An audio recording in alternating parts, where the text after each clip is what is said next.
Prime Minister Andrew Holness is reminding Jamaicans living in the diaspora that they must recommit to building their homeland.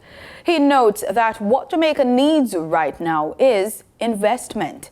So in our reignition of our commitment, our diaspora, who is all over the world, a part of that recommitment must be, how can we build our homeland?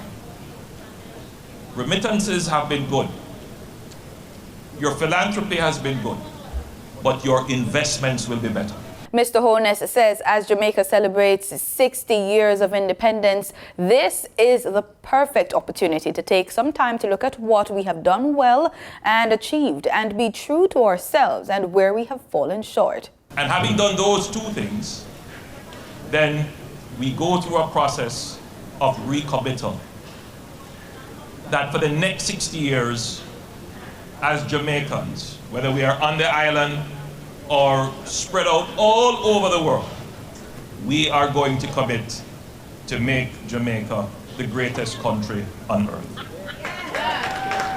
Prime Minister Holness was speaking during the Jamaica 60 New York media launch, which was attended by Minister of Culture, Gender, Entertainment and Sport, Olivia Grange, Minister of Tourism, Edmund Bartlett, U.S. Ambassador to Jamaica, Nick Perry, and Senate Majority Leader, Senator Chuck Schumer.